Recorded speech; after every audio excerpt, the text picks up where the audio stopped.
150 ஆடுகள், 300க்கும் மேற்பட்ட கோழிகள், 2500 கிலோ அரிசியில் கமகமவென மணக்க ரெடியாகிறது பிரியாணி. மதுரை திருமங்கலம் அருகே உள்ள வடக்கம்பட்டி முனியாண்டி கோவிலில் நடந்த பிரியாணி திருவிழா கொண்டாட்டம் தான் இது. ஒவ்வொரு ஆண்டும் மாசி மாதம் முதல் வெள்ளிக்கிழமை இங்கு பிரியாணி திருவிழா வெகு விமரிசையாக நடப்பது வழக்கம். ஒரு வாரம் காப்பு கட்டி விரதமிருந்த பக்தர்கள் வெள்ளிக்கிழமை காலை பால்குடம் எடுத்து ஊர்வலமாக வந்து முனியாண்டி சாமிக்கு அபிஷேகம் செய்து சிறப்பு பூஜைகள் செய்து வழிபட்டனர்.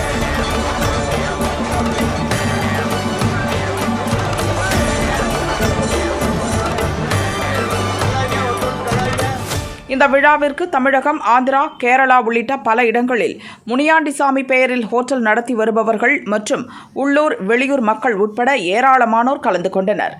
விழாவின் நிறைவாக பக்தர்கள் காணிக்கையாக வழங்கிய ஆடுகள், கோழிகள் சுவாமிக்கு பலியிடப்பட்டு அதில் பிரியாணி அண்டாவாக தயார் செய்யப்பட்டு சுட சுட பக்தர்களுக்கு அன்னதானமாக வழங்கப்பட்டது.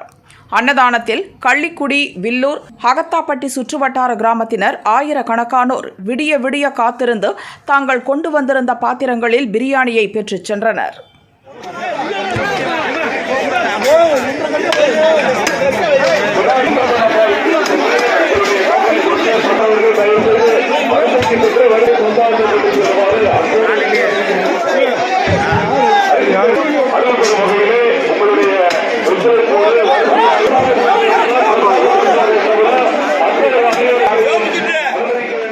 வடக்கம்பட்டி அருள்மிகு ஸ்ரீ முனியாண்டி சுவாமி கோயில் திருவிழா அங்கு விமர்சையாக நடைபெற்று கொண்டிருந்தது.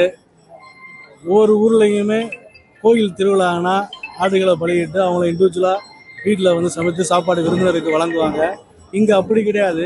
எல்லா ஆடுகளையுமே மொத்தமாக சேர்ந்து கிராமத்தின் சார்பாக பலியிட்டு இந்த அசைவ உணவை பிரியாணியாக சமைத்து எல்லா சுத்துப்பட்டியில் இருக்க ஒரு 20 கிராமத்திற்குமே அன்னதானமாக இங்கே வழங்கிக்கிட்டு இருக்காங்க. இது வந்து இந்த மாவட்டத்திலேயே ரொம்ப இந்த வடக்கம்பட்டியில் இந்த அன்னதான திருவிழா வந்து ரொம்ப சிறப்பு மிக்கது.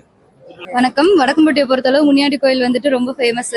இங்கே மட்டும் இல்லை, இந்த ஊருக்காரவங்க நிறைய ஊர்ல நிறைய இடத்துல ஹோட்டல்ஸ் வச்சிருக்காங்க. முனியாண்டி விலாசம்னு சொல்லிட்டு அவங்க எல்லாரும் சேர்ந்து இந்த ஒரு 3 நாளைக்கு அன்னதான பூஜை மாதிரி ஒன்று நடத்துவாங்க. அந்த அன்னதான பூஜையில 3 நாளைக்குமே வந்துட்டு வர எல்லாருக்குமே வந்துட்டு கோயிலே சாப்பாடு போடுவாங்க. இது போக வந்துட்டு நான் இன்னைக்கு வந்துட்டு காலையில வந்துட்டு பால் குடம், நைட்டு வந்துட்டு தேங்காய் வாழைப்பழம் உடைக்கிறது. அதுக்கப்புறம் நாளைக்கு காலையில விடிய காலையில எல்லாரும் அவங்கவுங்க வேண்டிட்டு ஒரு கேடா, கோழி, சேவல் இந்த மாதிரி விட்டுருப்பாங்க. அதை வந்துட்டு பிரியாணியா செஞ்சு இருக்கிற எல்லாருக்கும் அன்னதானமா கொடுப்பாங்க. அது வந்துட்டு 100 கெடா 200 கெடா அந்த மாதிரி வரும். சேவலும் அதே மாதிரிதான், நிறைய சேவல்கள் வரும். இது எல்லாத்தையும் ரெடி பண்ணி நாளைக்கு காலையில எல்லாருக்கும் பிரசாதமா கொடுத்துருவாங்க. முனியாண்டி கோயில் வடக்கம்பட்டி, மதுரை மாவட்டம் வடக்கம்பட்டியில வந்து இந்த திருவிழா வந்து நடக்குது. இது வந்து முனியாண்டி விலாஸ் ஹோட்டல், நீங்க கேள்விப்பட்டிருப்பீங்க. அவங்க அந்த ஹோட்டல் உரிமையாளர்கள் தான் வந்து இங்க கொண்டாடுறாங்க. இந்த கோயில்ல வந்து என்ன வேண்டுதல் வச்சாலும் அது கண்டிப்பா நிறைவேறும். நாங்க போன வருஷம் இங்க ஒரு வேண்டுதல் வச்சிருந்தோம், கண்டிப்பா நிறைவேறிச்சு. அதுக்காண்டி தான் நாங்க அந்த மணி கட்டுறோம். நீங்க என்ன வேண்டுதல் வேணாலும் வைக்கலாம். நீங்க ஆடு விடுறீங்க, சேவை விடுறீங்க, அதே மாதிரி உங்களுக்கு ஏதாச்சும் வேலை கிடைக்கணும், எங்க குடும்பத்துல நல்லது நடக்கணும் அப்படின்னு சொல்லிட்டு நீங்க கண்டிப்பா இந்த வருஷம் வேண்டுதல் வச்சுட்டு போனீங்கன்னா அதே மாதிரி கண்டிப்பா நடக்கும். முனியாண்டி அதுதான் ஒரு சிறப்பு. நான் அது என்ன சொல்றதுன்னா, இந்த குலதெய்வத்துக்கு அடுத்தபடியா வந்து நாங்க வந்து முனியாண்டியா தான் வந்து ரொம்ப நம்புறோம். கண்டிப்பா இதே ஊர்ல இருந்து நாங்க பார்த்துட்டு தான் இருக்கோம். இந்த வருஷம் சாமி கும்பிட்டு போனவங்க வந்து அடுத்த வருஷம் வந்து சொல்லுவாங்க, எங்களுக்கு முனியாண்டி வந்து நடத்தி கொடுத்துட்டாரு அப்படின்னு சொல்லிட்டு சொல்லுவாங்க. என் பேரு லாவண்யா. நாங்க சென்னை போரூர்ல இருந்து வரோம். சக்தி வாய்ந்த சாமி. நாங்க வருஷம் முனியாண்டி கோயில் பூஜைக்கு வருவோம், பிரியாணி திருவிழாக்கு. இப்ப வரைக்கும் பிறந்ததுல இருந்து இப்ப வரைக்கும் வந்துட்டு இருக்கோம். எது வேண்டுமோ கண்டிப்பா நடக்கும். அதனால நாங்க தொடர்ந்து வேண்டிப்போம், தொடர்ந்து வருவோம். சக்தி வாய்ந்த சாமி. பிரியாணி தான் விசேஷமே. எந்த கோயிலுமே பிரியாணி பிரசாதமா தரமாட்டாங்க. இந்த கோயில மட்டும்தான் பிரியாணி பிரசாதமா தருவாங்க.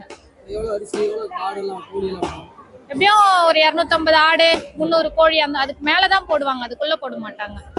நிறைய ஜனங்க வருவாங்க, சுத்து வட்டாரத்துல இருந்து வருவாங்க, வெளியூர்ல இருந்து வருவாங்க, வெளிநாட்டுல இருந்து வருவாங்க. வருஷத்துக்கு ஒரு முறை. ஆமா, காலையில 5-6 மணிக்கெல்லாம் பிரியாணி கொடுக்க ஆரம்பிச்சிடுவாங்க.